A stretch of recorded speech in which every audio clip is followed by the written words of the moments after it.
নিষ্ঠুরতা কেড়ে নিল একজন সৎ ও উদার কৃষকের স্বপ্ন। প্রায় ১৩০ বিঘারও বেশি জমি নির্দয়, নিষ্ঠুর ও ভয়ঙ্কর পদ্মাতার খরস্রোতে তলিয়ে নিয়ে গেছে।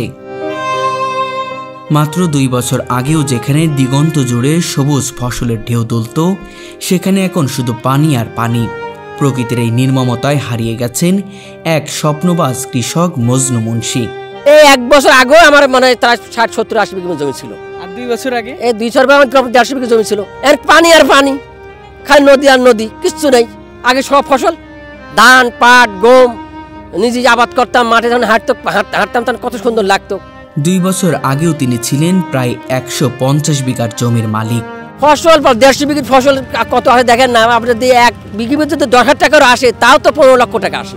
১৫ লক্ষ টাকা এক সিজনে আসে। তাহলে এবারে যদি ৩টে সিজন হতো, ধান হইতো, মসুর হইতো, হয়তো পাট হইতো, ৩টি ফসল হইতো এই মাঠে। তো ৩টি ফসল হইতো, আমরা যদি ১৫ লক্ষ টাকা, তাও তো ৫০ লক্ষ টাকার ফসল আমি পাতাম। আজ তার হাতেই অবশিষ্ট আছে মাত্র ২০ বিঘা। তবুও তার মুখে নেই কোনো অভিযোগ, নেই কোনো হতাশা। তিনি শান্তভাবে বলেন, আল্লাহর জমি আল্লাহ নিয়ে গেছেন, আমি তো এসেছি আল্লাহর খেলাফত করতে। কষ্ট তো, জমি যাদের নিজের সম্পদ ভাঙি যায়, কষ্ট লাগেই। তারপরেও একটু মনকে শক্ত রাখিস, কেন জমি নিয়ে আল্লাহর জমি নিয়ে আমরা দিন ২৫ টাকার কাজে আসছি, আল্লাহর খলিফা হিসাবে আসছি। আমাদের জীবন সম্পদ দিয়েই তো আল্লাহ এই দুনিয়ায় কাজ করে যেতে হবে। সম্পদ আল্লাহর সম্পদ, আল্লাহ লিখেছেন, আমাকে দিয়ে যতটুকু আল্লাহ কাজ করাইছেন আমি করেছি। কিন্তু এতে আমার এত হতাশ না।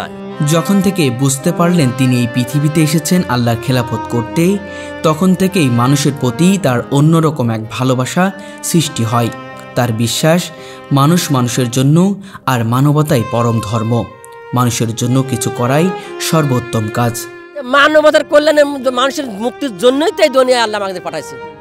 মানুষের খেদমত করার জন্যই তো দুনিয়ায় পাঠাইছেন। মানুষের শান্তি প্রতিষ্ঠা করার জন্যই তো দুনিয়ায় পাঠাইছেন। তো সেই কাজই যদি আমি না করি, তাহলে আমার দুনিয়া আল্লাহ পাঠানে আমার বৃথা। এই উপলব্ধি তার জীবনকে পাল্টে দেয়। নিজের জমি, সময় আর সমর্থন সবকিছুই তিনি বিলিয়ে দেন মানুষের কল্যাণে। কষ্ট তো পাবি, কেন এই এলাকার আবাদ দোকে খাইতো, পাট মানুষ দিয়ে খাইতো। নিজেরা আমি যাদের জমি দিতাম, তাদের জমি নেই, তারা তো দুঃখ করছে, কষ্ট পাচ্ছে, নদীর কাছে কাঁদাকাড়ি করেছে। তারপরে যারা পাট মানুষ ছিল, তারা জনসাধারণ মানুষ, তারাও তো পাট লিভারে কাজ করতে পারতো। ধান কাটি, ফসল আনি, ওরা কিছু দিত, আমার দিত না, তারা তো কাঁদবেই না। যেমন আমি একটা গরিব মানুষ, আমি ওই লেগে একসময় এখানে ৫-৭ বিঘা জমি ওই লিচের পর নিয়ে কলার বাগান করতাম, তারপর আপনার ওই এটা ওটা আবাদ করতাম। এখন আর করতে পারতেছি না। এখনও ওইদিকে জমি কম, সব বেশি টাকা দিয়ে মানুষ লিজ নিয়ে ওইদিকে আবাদ করতেছে। এখন আমাদের মতো অসহায় মানুষ আবাদ করতে পারতেছি না। সাদামাটা মানুষ তিনি, পরনে থাকে লুঙ্গি, গায়ে একটি ফতুয়া, গলায় গামছা।